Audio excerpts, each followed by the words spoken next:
ప్రభువును రక్షకుడైన మన యేసుక్రీస్తు దివ్యనామమున మీ అందరికీ శుభములు.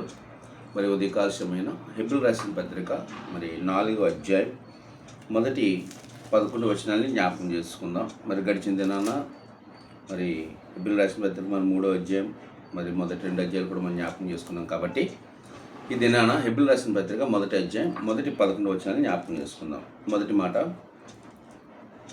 ఆయన యొక్క విశ్రాంతిలో ప్రవేశించుదమని వాగ్దానం ఇంకా నిలిచి ఉండగా మీలో ఎవడైనా ఒకవేళ వాగ్దానం పొందకుండా తప్పిపోవునేమో అని భయము కలిగింను. చూడండి, హెబ్రీ రాసిన పత్రిక 4వ అధ్యాయం మొదటి 11 వచనాల యొక్క సారాంశం లేదా ఉద్దేశాన్ని ఇక్కడ గ్రంథకర్త హెబ్రీ గ్రంథకర్త మొదటి మాటలోనే వస్తున్నాడు. ఈ హెబ్రీ పత్రిక 4వ అధ్యాయం యొక్క 11 వచనాల్లో ఏమి రాయబడ్డది, లేకపోతే ఆ 11 విషయాల యొక్క మూలాంశం ఏమై ఉన్నదనే మాటని ఆయన మొదటి వచనంలో రాస్తున్నాడు. మొదటి వచనం ఆయన ఏమంటాడంటే, ఆయన యొక్క విశ్రాంతిలో ప్రవేశించదమని వాగ్దానం ఇంకా నిలిచి ఉండగా, ఆయన యొక్క విశ్రాంతిలో ప్రవేశించదమని వాగ్దానం ఇంకా నిలిచి ఉండగా, అనగా దేవుని యొక్క విశ్రాంతిలో ప్రవేశించదము అనే వాగ్దానం అనేది ఇంకా నిలిచి ఉంది. మనందరి కోసం దేవుడు ఒక వాగ్దానాన్ని ఇచ్చాడు. ఏంటో వాగ్దానం అంటే, ఆయన విశ్రాంతిలో మనము ప్రవేశించదము. ఆయన విశ్రాంతిలో మనము ప్రవేశించడానికి ఆయన ఒక వాగ్దానాన్ని ఇచ్చాడు. ఆ వాగ్దానం ఇంకా మన కొరకు నిలిచి ఉంది, అనగా దాన్ని స్వతంత్రించుకోవడానికి ఇంకా దేవుడు మనకి అవకాశాన్ని ఇచ్చిన్నాడు. అయితే ఇక్కడ గ్రంథకర్త ఏమంటున్నాడంటే, ఒకవేళ మీలో ఎవడైనా తప్పిపోదుడేమో అని భయం కలుగుతుంది అంటున్నాడు. ఆయన భయం కలుగుతుందట. ఎందుకంటే ఒకవేళ వాగ్దానాన్ని మీరు కోల్పోతారేమో, ఆయన ఇచ్చిన వాగ్దానంలో మీరు విశ్రాంతిలో ప్రవేశించకుండా కోల్పోతారేమో అనే భయం నాకు కలుగుతూ ఉంది అంటున్నాడు ఆయన. అసలు ఇంతకీ దేవుని యొక్క విశ్రాంతి అంటే ఏమిటి? ఆ విశ్రాంతిలో ప్రవేశించడానికి దేవుడు మనకు వాగ్దానం ఇచ్చాడని తెలుసుకున్నాం. కాబట్టి అసలు ఆయన ఇస్తున్న విశ్రాంతి అనే వాగ్దానం ఎటువంటిది? ఎటువంటి విశ్రాంతిలో దేవుడు మనం ప్రవేశపెడుతున్నాడు? మరి దాంట్లో మనం చేరేవారుగా ఉన్నామా, లేక విశ్రాంతిలో చేరకుండా మరి గ్రంథకర్త భయపడుతున్నట్టుగా మరి మనం చేరలేని వారుగా ఉన్నామా అనే అంశాలని ఈ ఉదయకాశం మనం జ్ఞాపకం చేసుకుందాం. మరి 11 వచనాలు జ్ఞాపకం చేసుకుంటే, దేవుని యొక్క విశ్రాంతిలో ప్రవేశించుడి అనే మాటను ఆయన రాస్తూ ఆ విశ్రాంతిని గురించి కొన్ని విషయాలను ఆయన రాస్తూ వచ్చాడు. ఆయన గ్రంథకర్త 2 రకాలైన విశ్రాంతుల గురించి ఆయన ముందుగా ప్రస్తావిస్తూ వచ్చాడు. అందులో మొదటిగా చూడగలిగితే హెబ్రీ రాసిన పత్రిక 4వ అధ్యాయం 4వ వచనంలో ఆయన అంటున్నాడు, ఆయన దేవుడు 7వ దినమందు తన కార్యములన్నింటినీ ముగించి విశ్రమించును. దేవుడు తన కార్యములన్నింటినీ ముగించి 7వ దినాన విశ్రమించును. ఈ మాట ఎక్కడ తీయబడ్డదంటే, ఆదికాండం 2వ అధ్యాయము 2వ వచనం నుంచి ఈ మాట అనేది రాయబడుతూ ఉంది. ఆదికాండం 2వ అధ్యాయం మనం చూడగలిగితే, తండ్రి అయిన దేవుడు ఒక కార్యాన్ని ప్రారంభించాడు. ఆయన మొదటి అధ్యాయం అని అంటారు కదా, దేవుడు భూమి ఆకాశాన్ని సృజించను. తండ్రి అయిన దేవుడు ఒక కార్యాన్ని ప్రారంభించాడు. ఆ కార్యం ఏదనగా ఒక సృష్టిని నిర్మించాలని దేవుడు ఆశపడుతూ ఉన్నాడు. ఆయన ఆ సృష్టి నిర్మాణ కార్యక్రమాన్ని మొదలుపెట్టి మరి ఆ సృష్టి నిర్మాణంలో అవసరమైన ప్రతి దాన్ని ఆయన సృష్టిస్తూ వచ్చి ఉన్నాడు. అనగా సూర్యుల్ని, చంద్రుని, ఆకాశాలని, నక్షత్రాలని, అదేవిధంగా మరి భూమి మీద చెట్లను, ఆకాశంలో ఎగిరే పక్షులను, సముద్రంలో సంచరించే జలరాశులను, ఇలా అన్నిటిని ఆయన నిర్మించుకుని 6వ దినాన ఆయన తన పోలికలో తన స్వరూపంలో ఏం చేయడంటే ఆయన మానవుణ్ణి నిర్మించుకున్నాడు. ఆ మానవుణ్ణి తాను సృష్టించిన సృష్టికి అధికారిగా పెట్టి, అయ్యా ఇదంతా నీకోసమే, కాబట్టి దీనంతట్లో నువ్వు సంతోషంగా జీవించని చెప్పి ఆ మానవుణ్ణి ఆ సృష్టిలో పెట్టి దేవుడు ఏం చేయడంటే ఈ 6 దినాలు తన సృష్టిని కంప్లీట్ చేసి 7వ దినాన దేవుడట విశ్రమించాను లేదా విశ్రాంతి తీసుకొను అనే మాట ఇక్కడ గ్రంథకర్త రాస్తున్నాడు. నిజమే, ఆదికాండం 2వ అధ్యాయం 2వ వచనంలో మొదటి రోజున చూడగలుగుతా ఆయన అంటున్నాడు, ఆయన ఆకాశమును భూమియు వాటిలో ఉన్న సమస్త సమూహము సంపూర్తి చేయబడను. అనగా దేవుడు తాను సంకల్పించిన తన సృష్టిని లేదా సృష్టి నిర్మాణం అనే కార్యక్రమం పనిని ఆయన ఏం చేశాడంటే సమస్తాన్ని సంపూర్ణం చేశాడట. దేవుడు తాను చేసిన తన పని 7వ దినములోగా సంపూర్తి చేసి తాను చేసిన పని అంతటి నుండి 7వ దినమున విశ్రమించెను. దేవుడు తాను సంకల్పించిన పని, తాను చేయదలిచిన పనిని 6 దినముల్లో సంపూర్తి చేసి, అనగా ఆయన చేయదలుచుకున్న కార్యాన్ని తుదముట్టించి లేదా ముగించి 7వ దినాన విశ్రాంతి తీసుకున్నాడు అనే మాటని ఇక్కడ మనం జ్ఞాపకం చేసుకుంటున్నాం. ఈ విశ్రాంతి ఎవరు తీసుకున్నారట? తండ్రి అయిన దేవుడు తీసుకున్నాడు. దేని నుంచి విశ్రాంతి తీసుకున్నాడంటే సృష్టి నిర్మాణము అనే ఆ పనిని ఆయన ముగించి 7వ దినాన్ని విశ్రాంతి తీసుకున్నాడు అనే మాటని రాస్తూ వచ్చారు. అదే హెబ్రీ గ్రంథకర్త మరి యొక్క విశ్రాంతి గురించి ఆయన ప్రకటిస్తూ ఆయన ఏమంటున్నాడంటే చూద్దాం. హెబ్రీ రాసిన పత్రికలో 4వ అధ్యాయం ఆయన 3వ వచనంలో మాట్లాడుతున్నాడు. కాగా జగత్పునాది వేయబడినప్పుడే ఆయన కార్యములన్నీ సంపూర్తి అయి ఉన్నను. ఈ విశ్రాంతిని గూర్చి నేను కోపంతో ప్రమాణం చేసినట్టు వారు నా విశ్రాంతిలో ప్రవేశింపరు అని ఆయన చెప్పిన మాట అనుసరించి. ఇక్కడ దేవుడు ఇంకొక విశ్రాంతి గురించి మాట్లాడుతున్నాడు గ్రంథకర్త ద్వారా. ఏంటి విశ్రాంతిట? ఇదిగో నేను చెప్పిన విశ్రాంతిలోనికి వారు ప్రవేశించరు అని ఆయన కోపంతో ఒక మాటను చెప్పినట్టుగా రాస్తూ ఉన్నాడు. మరి ఈ వాక్యాన్ని ఆయన ఎక్కడి నుంచి తీసుకున్నాడంటే, కీర్తన రాసిన గ్రంథము 95వ అధ్యాయంలో ఉన్న మాటల్ని ఇక్కడ హెబ్రీ గ్రంథకర్త మనకి బయలుపరుస్తూ ఉన్నాడు. కీర్తన రాసిన గ్రంథము 95వ అధ్యాయం మరి 11వ వచనం మనం చూడగలిగితే అక్కడ ఉన్న మాటని ఇక్కడ గ్రంథకర్త మనకి బయలుపరుస్తూ ఉన్నాడు. కావున నేను కోపించి వీరెన్నడూ నా విశ్రాంతిలో ప్రవేశింపకూడదని ప్రమాణము చేసి తిని. తండ్రి అయిన దేవుడు వీరెవ్వరూ నా విశ్రాంతిలో ప్రవేశించకూడదని ప్రమాణం చేసి తిని అనే మాటని ఇక్కడ రాస్తున్నాడు. ఇదే మాటని హెబ్రీ గ్రంథకర్త కూడా మనకు బయలుపరుస్తున్నాడు. ఇంతకీ ఈ విశ్రాంతి ఏంటి అని ఆలోచిస్తే, మొదటిగా సృష్టికర్త అయిన దేవుడు తాను తలపెట్టిన పనిని కంప్లీట్ చేసుకొని లేదా దాన్ని సంపూర్తి చేసుకొని 7వ దినాన ఆయన విశ్రాంతి పొందుకున్నట్టుగా మనం చూస్తున్నాం. ఇక రెండో విషయానికి వచ్చేసరికల్లా తండ్రి అయిన దేవుడు తన ప్రజలైన ఇశ్రాయేలుతో మాట్లాడుతూ ఏమంటున్నాడంటే, అయ్యా మీరు 40 సంవత్సరములు అరణ్యంలో మిమ్మల్ని కానానికి తీసుకెళ్లాలని ప్రయాణాన్ని ప్రారంభించిన తర్వాత మీరు ఐగుప్తులో నా అద్భుతమైన కార్యాలు, ఆశ్చర్యమైన కార్యాలు చూసి నా మాటను బట్టి విశ్వాసం నుంచి మీరు కానానికి ప్రయాణాన్ని మొదలుపెట్టారు. అయితే మీరు మార్గ మధ్యంలో ఏం చేశారయ్యా అంటే నన్ను శోధించారు, నాకు కోపాన్ని పుట్టించారు. కాబట్టి మీరు విశ్రాంతిలో ఎన్నడూ ప్రవేశించరని ఆయన వాగ్దానం చేసినట్టుగా చూస్తున్నాం. నిజమే, మనకు ఆ చరిత్ర మరి 3 అధ్యాయం 2 అధ్యాయంలో కూడా ఇజ్రాయెల్ కానాను వెళ్ళి గురించి హెబ్రీ గ్రంథకర్త రాసిన విషయాన్ని మనం జ్ఞాపకం చేసుకున్నాం. మరి ఈ విషయంలో మరొకసారి మనం జ్ఞాపకం చేసుకుంటే చాలా జాగ్రత్త పొందాం. ఇక్కడ దేవుడు ఒక వాగ్దానాన్ని చేశాడు అబ్రహాంతో. ఏమన్నాడంటే, అబ్రహాము నీ సంతానము తమది కాని దేశంలో వారు 400 సంవత్సరాలు బానిసలుగా ఉంటారు. తర్వాత వారిని నా బాహుబలం చేత వారిని విడిపించి నీకు వాగ్దానం చేసిన ఆ పాలు తేనెలు ప్రవహించే కానాను దేశంలో వారిని నేను ప్రవేశపెడతానని ఆయన చెప్పినట్టుగానే మరి ఇజ్రాయెల్ ప్రజలు మరి 430 సంవత్సరాలు ఐగుప్తులో ఉన్నప్పుడు బానిసలుగా ఉండి ఎన్నో శ్రమలు పడుతూ దేవునికి మొరపెడుతూ వచ్చారు. అయ్యా మమ్మల్ని విడిపించు, నువ్వు వాగ్దానం చేసిన ఆ దేశాన్ని మమ్మల్ని తీసుకెళ్ళవని, వాగ్దానం చేసిన దేశాన్ని తీసుకెళ్ళవని దేవునికి వారు ప్రార్థన చేస్తున్నప్పుడు దేవుడు వారి ప్రార్థన జ్ఞాపకం చేసుకొని అబ్రహాముకు చేసిన వాగ్దానాన్ని ఆయన నెరవేర్చడం కోసం ఏం చేశాడే అంటే తన నాయకుడైన మోషేని నాయకుడిగా ఏర్పరిచి ఐగుప్తులోంచి వారిని తీసుకుని కానానికి ప్రయాణం మొదలుపెట్టాడు. అయితే ఇక్కడ మోషేని ఏర్పాటు చేసుకున్నప్పుడు దేవుడు మోషేని పిలిచి ఒక మాట అన్నాడు. మోషే, ఇగో నువ్వు నా ప్రజలను ఇశ్రాయేలు దగ్గరికి నువ్వు వెళ్ళు, వారిని ఐగుప్తు నుంచి విడిపించి నేను అబ్రహాముకు వాగ్దానం చేసిన ఆ పాలు తేనెల వాగ్దానపు దేశానికి వారిని నువ్వు తీసుకుని వెళ్ళాలి, నువ్వు వారి నాయకుడిగా ముందు నడవాలన్నప్పుడు మోషే ఒక మాట అన్నాడు ఆయనతోటి. అయ్యా నేను వారి దగ్గరికి వెళ్తాను, కానీ వారు నన్ను నమ్మరయ్యా, ఇంతకీ నువ్వెవరని అడుగుతారు, నేను వాళ్ళకి ఏం జవాబు చెప్పాలి అన్నప్పుడు దేవుడు అన్నాడు, అయ్యా వారు నన్ను ఎరిగినట్లుగా నేను చేస్తాను, నువ్వు వెళ్ళు, నేను ఉన్నవాడిని అనువాన్ని అబ్రహాము ఇస్సాకు యాకోబు దేవుళ్ళని చెప్పని ఆయన చెప్పాడు.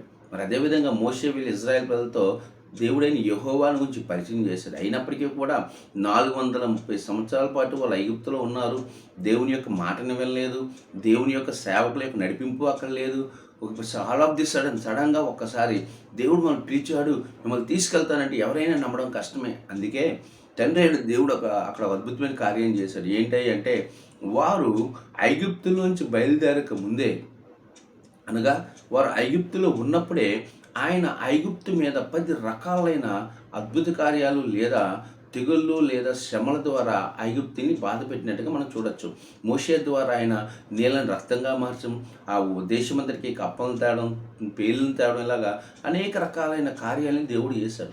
చాలామంది అనుకుంటారు దేవుడు ఐగుప్తీయులకు తీర్పు తీర్చడానికి లేదా ఐగుప్తుని శ్రమ పట్టడానికి మాత్రమే ఈ 10 రకాల సూచనలు చేశారు అనుకుంటారు. కాదండి, కేవలం ఐగుప్తుని శ్రమ పట్టడం దేవుడి ఉద్దేశం కాదు. కానీ ఏ దేవుడైతే వారిని ఐగుప్తు నుంచి నడిపిస్తున్నాడో ఆ దేవుని యొక్క శక్తిని, ఆ దేవుడి యందు ఉండవలసిన విశ్వాసాన్ని వాళ్ళు కలిగి ఉండడం కోసమే వారు ఐగుప్తులో ఇజ్రాయెల్ కన్నులు ఎదుట ఈ కార్యాలని దేవుడు చేసినట్టుగా మనం చూడొచ్చు. ఎందుకంటే దేవుడు ఈ 10 రకాలైన తెగుళ్ళని లేదా శ్రమలని ఐగుప్తు దేశం మీద తీసుకొచ్చినప్పుడు ఆయన చేసిన పని ఏంటయ్యా అంటే ఆ దేశం అంతటిలో కూడా ఆ దేవుడు పంపించిన శ్రమ అనేది ఉండేది. కానీ ఐగుప్తు ప్రాంతంలో నివసిస్తున్న ఇశ్రాయేల్ మీదకి ఎటువంటి శ్రమ రాకుండా వారిని ఆయన కాపాడుతూ వచ్చాడు. అంటే వారు నివసిస్తున్న ఐగుప్తు దేశం అంతా కూడా శ్రమ పడుతూ ఉండేవారు. కానీ వారొక్కరు మాత్రమే, ఇజ్రాయెల్ జనాంగం ఒక్కరే మాత్రమే ప్రత్యేకించబడి దేవుని కాపుదలతో వారు రక్షించబడుతూ వచ్చే ఉండేవారు. అంటే మేము నమ్ముకున్న దేవుడు మమ్మల్ని రక్షించేవాడు, మమ్మల్ని విడిపించేవాడు, మమ్మల్ని కాపాడేవాడు అనే నమ్మకాన్ని ఆయన ఐగుప్తులోని ఇజ్రాయెల్ ప్రజలు కలిగించాడు. ఆ విశ్వాసంతో వారందరూ కూడా మోషేని నమ్మి వారి ప్రయాణాన్ని ప్రారంభించారు. వారి ప్రయాణం ప్రారంభించిన మరుక్షణం కూడా ఎర్ర సముద్రాన్ని పాయలుగా చేశాడు. ఇంకా మహాద్భుతాన్ని చేశాడు. వాళ్ళందరూ కూడా దేవుడు స్తుతించారు. అయ్యా, నీ బాహుబలం చేత ఎర్ర సముద్రాన్ని 6 నెలలుగా చేసావయ్యా, నీటిని గోడలుగా నిలిపావు అని చెప్పి మరి నిర్గమాకాండం 15 అధ్యాయం వచ్చినప్పుడు వాళ్ళందరూ దేవుని తంబూర సితారాలు పట్టుకొని దేవుని స్తుతిస్తూ నాట్యమాడుతూ ఆరాధిస్తూ వారు విశ్వాసంతో వాళ్ళ ప్రయాణాన్ని ప్రారంభించారు. అయితే అలా ప్రయాణం ప్రారంభించిన వారు దేవుడు వాగ్దానం చేసిన కానాన్లోనికి ప్రవేశించడం అనే పనిని సంపూర్తి చేయలేకపోయారు. వారు చేయవలసిన పని అలా ఏంటంటే నాయకుడైన మోషేని వెంబడిస్తూ దేవుడు చెప్పిన మాటల ప్రకారం నడుస్తూ కానాన్లోనికి వెళ్ళడమే వారికి దేవుడు అప్పగించిన పని. మరి ఈ పనిని వారు సంపూర్తి చేయలేకపోయారు. కారణం ఏమిటంటే వారు మార్గమధ్యంలోనే దేవుడి యందు ఉన్న విశ్వాసాన్ని వారు కోల్పోయిన వారుగా ఉన్నారు. గడిచిన దినాల్లో 3 అధ్యాయుల విషయాలు మనం మాట్లాడుకున్నాం.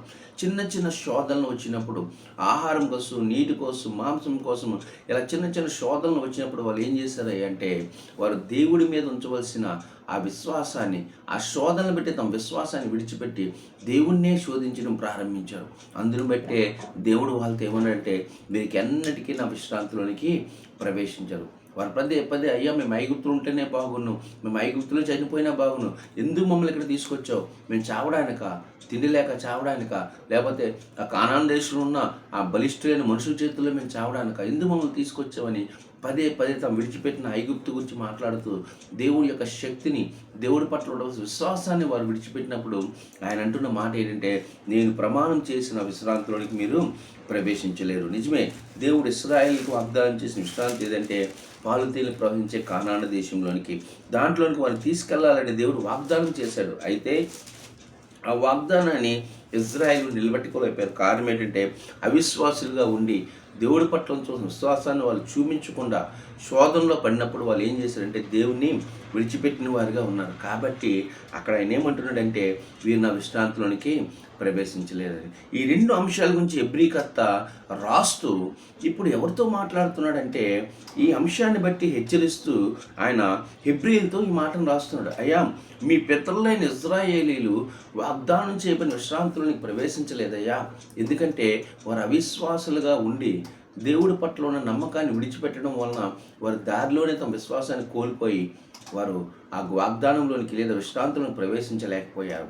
అయితే ఇప్పుడు మనందరికీ కూడా ఒక విశ్రాంతి అనేది వాగ్దానం చేయబడ్డది.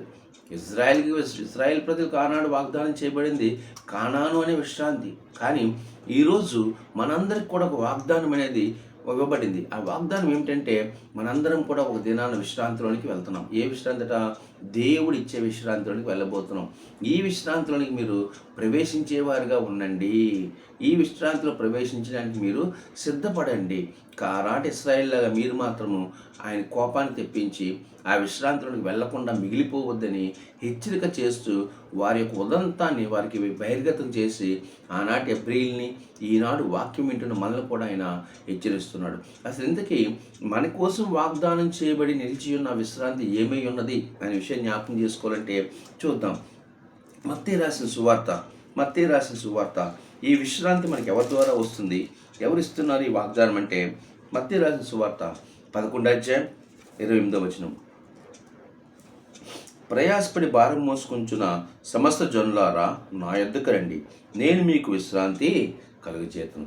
ప్రయాసపడి భారం మోసుకున్న సమస్త జనులారా నా యొద్దకు రండి, నేను మీకు విశ్రాంతి కలుగు చేస్తాను. ఇక్కడ హెబ్రీ గ్రంథకర్త మాట్లాడుచున్న వాగ్దానం చేయబడి ఉన్న నిలిచి ఉన్న విశ్రాంతి ఏదయ్యా అంటే ప్రభువైన యేసుక్రీస్తు ద్వారా మనందరికీ ఇవ్వబోతున్న విశ్రాంతి.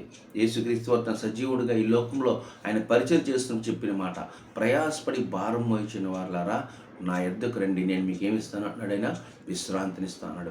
ఈ విశ్రాంతిలోనికి మీరు ప్రవేశించాలయ్యా. ఈ విశ్రాంతిలోనికి ప్రవేశించకుండా మీరు ఎవరైనా తప్పిపోతారేమో అని నాకు భయం కలుగుతుందని హెబ్రీ గ్రంథకర్త ఆ రోజు మాట్లాడుతున్నారు. ఇంతకీ దేవుడు ఇస్తున్న విశ్రాంతి ఏంటి? ప్రభువైన యేసుక్రీస్తు వారి ద్వారా వాగ్దానం చేయబడిన విశ్రాంతి ఏంటి? ఈ మాటను మనం జ్ఞాపకం చేసుకున్నప్పుడు అనేక సార్లు ఈ వాక్యాన్ని అనగా మత్తయి సువార్త 11:28 ప్రభువైన యేసుక్రీస్తు వారు ప్రయాసపడి భారం మోసుకొనుచున్న వారలారా నా యొద్దకు రండి నేను మీకు విశ్రాంతినిస్తాననే మాటని అనేక సందర్భాల్లో మనం భౌతికంగా దాన్ని తీసుకుంటూ ఉంటాం. అనగా అయ్యో నేను సమస్యలతో ఉన్నానే, ఇబ్బందులతో ఉన్నానే, కష్టాల్లో ఉన్నానే, శ్రమల్లో ఉన్నానే, బహుశా నేను ఆయన దగ్గరికి వెళ్తే అవన్నిటి నుంచి ఆ భారాన్ని ప్రభు తీసి నాకు విశ్రాంతినిస్తాడేమో అనే విధంగా అనేక సార్లు ఈ మాటని భౌతికంగా మనం అప్లై చేసుకొని ఆయన ప్రార్థన కూడా మనం చేస్తూ ఉంటాం. కానీ ఇక్కడ దేవుడు మాట్లాడుతుంది భౌతికమైన విశ్రాంతి గురించి కానే కాదండి. అంటే ఆయన దగ్గరికి వెళ్ళటం వలన ఆయన మనకి ఇచ్చే విశ్రాంతి ఈ లోక సంబంధమైనదో లేదా భౌతికంగా ఈ లోకంలో మనం పొందుకునే విశ్రాంతి గురించి కానే కాదు. అవి కూడా ఆయన దగ్గరికి వస్తాయి. కానీ ఇక్కడ ప్రభు వాగ్దానం చేస్తున్న విశ్రాంతి అనేది భూలోక సంబంధమైనదో లేకపోతే శరీర సంబంధమైన విశ్రాంతి గురించి అయినా మాట్లాడలేదు. ఎందుకు ఈ మాట్లాడలేదని మనం అనుకోవచ్చు అంటే ఒక మాట మనం జ్ఞాపకం చేసుకోవచ్చు.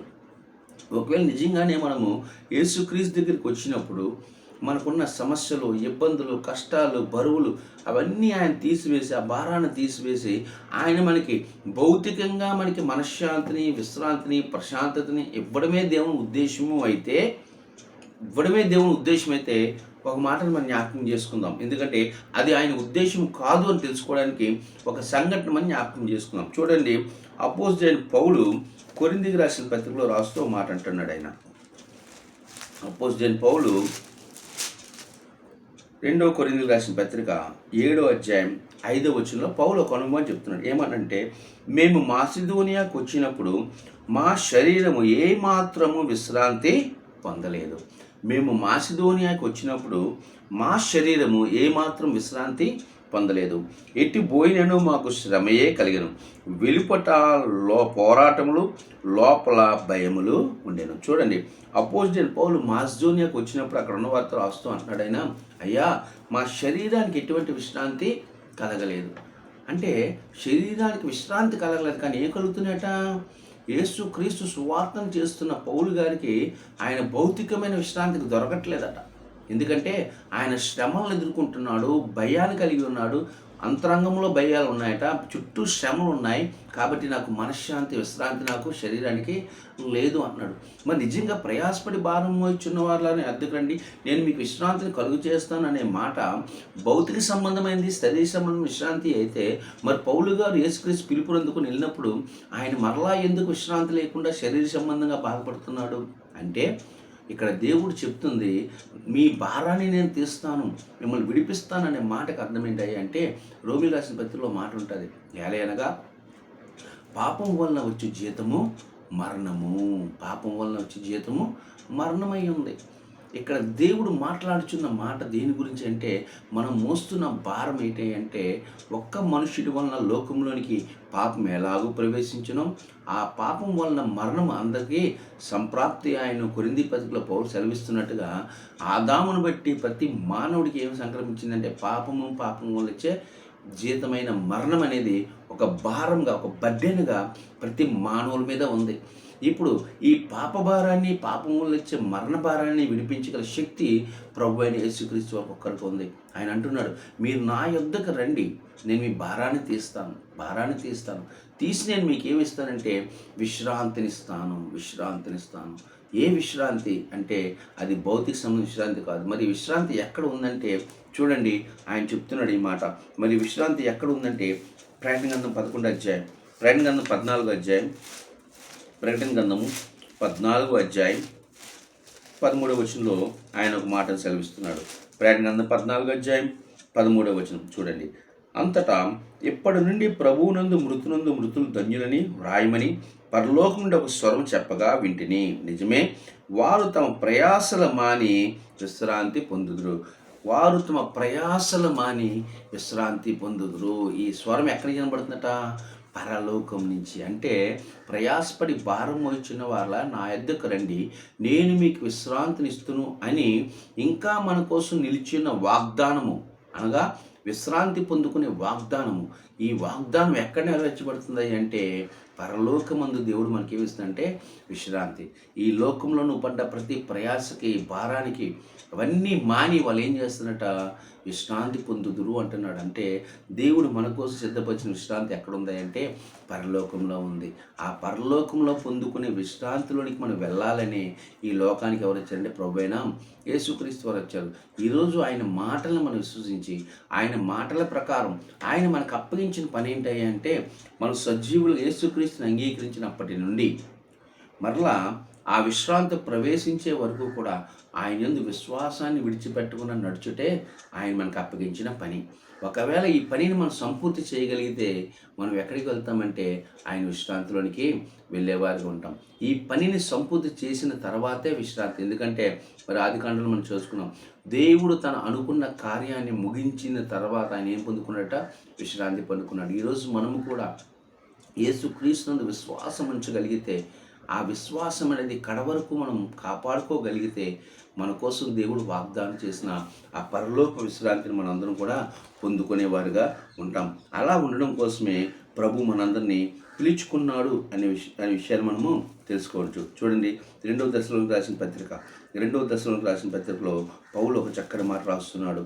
మనం ఆ విశ్రాంతిలోకి వెళ్ళడానికి నుంచి పౌలు రాస్తూ 2వ దశలోనికి రాసిన పత్రిక 1వ అధ్యాయం 8వ వచనం చూద్దాం.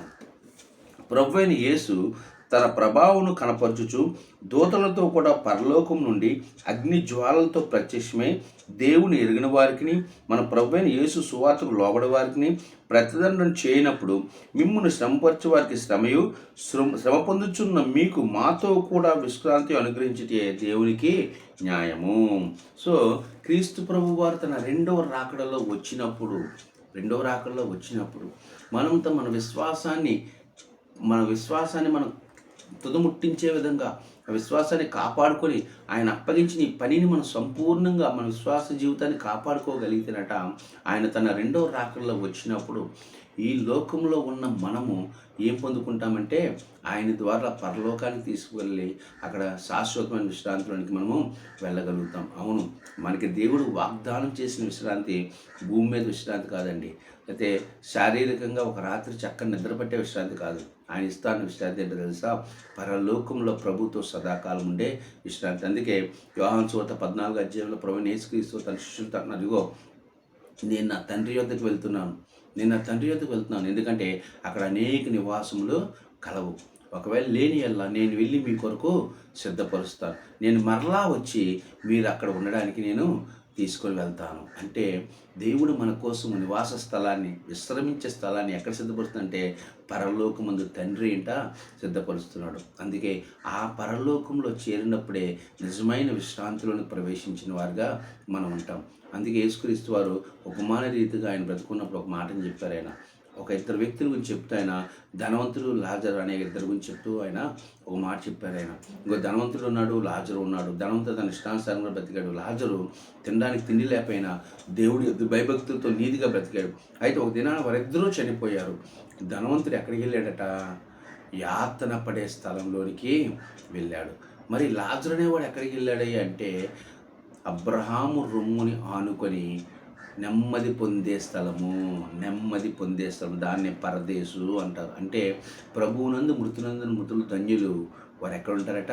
ప్రయాసలు మాని విశ్రాంతి పొందుతారు. అది కేవలము కొంతకాలం వరకు ఉండేది. క్రీస్తు రెండవ రాకడ వరకు విశ్రాంతి పొందే స్థలమే అంత నెమ్మదిగా ఉంటే, క్రీస్తు రెండవ రాకడలో అందరం కూడా నిత్య పరలోకానికి వెళ్తే ఆ విశ్రాంతి ఇంకెంత అద్భుతంగా ఉంటుందో ఒకసారి ఆలోచిద్దాం. ఈరోజు ఆ వాగ్దానం ఇంకా మన కోసం నిలబడి ఉందండి. ఇజ్రాయేల్ దేవుడికి వాగ్దానం చేశాడు, అయ్యా మిమ్మల్ని ఐగుప్తు శ్రమల నుంచి విడిపిస్తాను, పాలు తేలి ప్రవహించే వాగ్దాన దేశంలో తీసుకెళ్తానయ్యా. ఇగో నా అద్భుతాలు చూశారు, నా ఘనతను చూశారు, నా శక్తిని చూశారు, నేనే మీ దేవుణ్ణి ఉన్నాను, నా మీద విశ్వాసం ఉంచిందంటే వారు విశ్వాసంతోనే బయలుదేరారు. కానీ దారి మధ్యలో ఏమైపోయారంటే తమ విశ్వాసాన్ని వాళ్ళు కోల్పోయి వాగ్దానం చేయబడిన విశ్రాంతిలోనికి ప్రవేశించలేదు. ఈరోజు ప్రభువైన యేసుక్రీస్తు వారు కూడా మనందరినీ రక్షించుకొని మన కోసం క్రైతనంగా తన శిలువలో తన ప్రాణాన్ని పెట్టి మనందరినీ కూడా తన రక్తం ద్వారా వెల చెల్లించి ఆయన మనందరికీ ఏమి ఇచ్చాడంటే ఆ విశ్రాంతిలో ప్రవేశించడానికి ఒక వాగ్దానాన్ని ఇచ్చాడు. ఈరోజు ఆ వాగ్దానమైన విశ్రాంతి అయిన పరలోకంలో మనం ప్రవేశించాలంటే అయితే మన ఈ లోకంలో మన చివరి ప్రాణం, మన కడసారి ఊపిరి విడిచిపెట్టే వరకైనా ఆ విశ్వాసాన్ని కాపాడుకోవాలి. లేదా ఒకవేళ మన సజీవులుగా ఉన్నప్పుడే క్రీస్తు రెండవ రాకడలోకి రాగలిగితే ఆయన ఎదుర్కొనేటప్పుడు కూడా మన విశ్వాసాన్ని మనము కాపాడుకునే వారిగా ఉండాలి.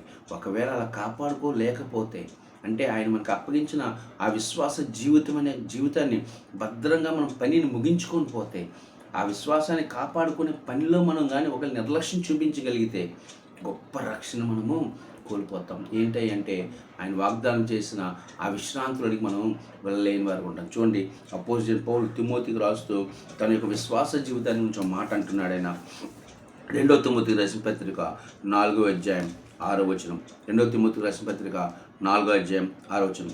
నేనిప్పుడే పానార్పణంగా పోయబడుచున్నాను, నేను వెడలిపో కాలము సమీపమై ఉన్నది. నేను ఇప్పుడే పానార్పణంగా పోయబడుచున్నాను. తిమోతితో అన్నాడయ్యా, తిమోతి నేను చనిపోయే సమయం ఆసనమైంది నాకు అర్థమవుతుంది. అంటే పానార్పణంగా అంటే నా ప్రాణాన్ని విడిచిపెట్టి అర్పించే సమయం ఆసనమవుతుంది. నేను వెడలిపో కాలము సమీపం, అంటే నేను చనిపోయే కాలం, ఈ లోకాన్ని విడిచిపెట్టే కాలం సమీపం ఉందని నాకు తెలుసు. అయితే మంచి పోరాటం పోరాడితేనే, నా పరుగు కడముట్టించుతని, విశ్వాసాన్ని కాపాడుకుంటున్నాయి. అయితే ఆయన ఏమంటాడంటే, ఇగో నేను వెళ్ళిపోయే సమయం ఆశయం, అంటే పౌలు తన మరణాన్ని గురించి రాస్తే ఏమంటాడంటే, నేను చనిపోతాను నాకు తెలుసు, అర్థమవుతుంది. అయితే నాకున్న సంతోషం ఏంటంటే ఆయన నాకు అప్పగించిన పని ఏంటా పని అంటే నా విశ్వాసాన్ని కాపాడుకోవడం. దేవుడు నాకు ఇచ్చిన విశ్వాస జీవితాన్ని, అంటే బ్రతికినంత కాలం దేవుడి యొక్క మాటల పట్ల విశ్వాసం అంటే అర్థమేంటి తెలుసా? విశ్వాసానికి మూలం ఏంటంటే వినుట వలన విశ్వాసము కలుగును అంటున్నాడు ఆయన. వినుట వలన విశ్వాసం అంటే విశ్వసించుట అంటే అర్థం ఒకటే మాట అండి, దేవుడు చెప్పిన మాటల ప్రకారం జీవిస్తూ ఆయన మీద ఆధారపడి బ్రతకడమే విశ్వాసం.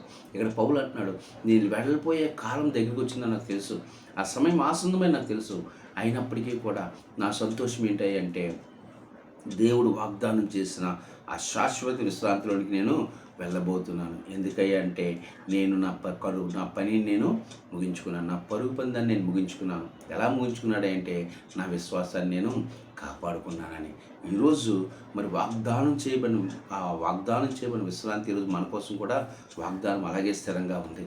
ఆ వాగ్దానం ఏంటి అంటే దేవుడు మనకి ఇచ్చిన ఈ నూతనమైన క్రైస్తవ విశ్వాస జీవితంలో ఆయన మీద ఆనుకొని ఆయన మాటల ప్రకారం జీవిస్తూ ఆ విశ్వాసాన్ని మనం కాపాడుకునే పనిని సంపూర్ణం చేయగలిగితే, ఒకవేళ మనము ప్రాణాన్ని విడిచిపెట్టినా లేకపోతే సజీవులుగా ఉన్నప్పుడు ప్రభువే మన దగ్గరికి వచ్చినా మనం ఏం చేయగలుగుతామంటే ఆయనతో పాటు మన కోసం సిద్ధపరిచిన ఆ నిత్య జీవం అనే విశ్రాంతిలోకి మనందరం కూడా ప్రవేశించేవారు. ఇక్కడ పౌలు తన గురించి తాను చెప్పుకుంటూ ఇంకో విషయాన్ని కూడా చెప్తున్నాడు. ఇక్కడ హెబ్రీ గ్రంథకర్త ఏమంటున్నాడంటే వాగ్దానం చేయబడిన విశ్రాంతి ఇంకా ఉంది, మీరు అందులో ప్రవేశించండి అన్నాడు.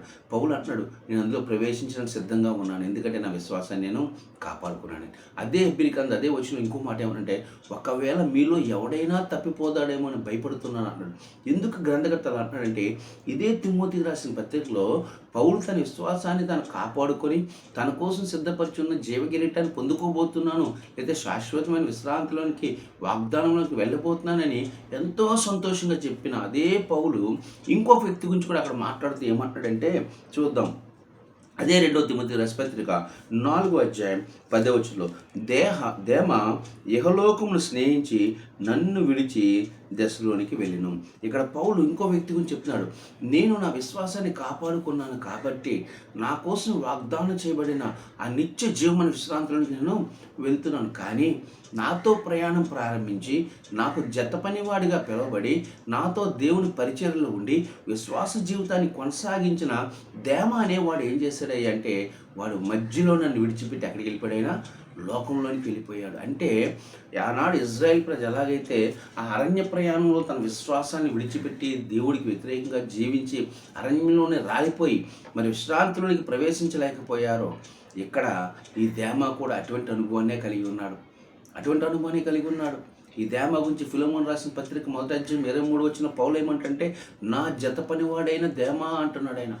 నా జత పనివాడైన దేమ అంటే పౌలు యొక్క పరిచర్లో పౌలుతో పాటు కలిసి పనిచేసిన వాడు, అంటే దేవుని యందు విశ్వాసాన్ని కలిగిన వాడు, దేవుని నుంచి రక్షణ అనుభవాన్ని కలిగిన వాడు, విశ్వాస జీవితం అనే ఈ పనిని, విశ్వాసాన్ని కాపాడుకోవడం అనే ఈ పనిని ప్రారంభించాడు, కొనసాగించాడు. కానీ మధ్యలోనే దాన్ని ఏం చేశాడంటే అసంపూర్ణంగా దాన్ని ముగించేశాడు. అనగా ఎప్పుడైతే తను మరలా లోకంలోకి వెళ్ళాడో తన విశ్వాసాన్ని తాను కోల్పోయాడు. అనగా ఆ దేవుడు అప్పగించిన పనిని సంపూర్ణం చేయలేక దేమ వెనక్కి వెళ్ళిపోయాడు అంటున్నాడు. అందుకే ఆ హెబ్రీ గ్రంథకర్త అక్కడ అంటున్నాడు, అయ్యా ఆ వాగ్దానం ఇంకా మనకు నిలిచింది, అయినప్పటికీ మనలో ఎవరైనా తప్పిపోతారేమో నాకు భయంగా ఉంది. ఎందుకంటే ఆ రోజు దేమ తప్పిపోయాడు.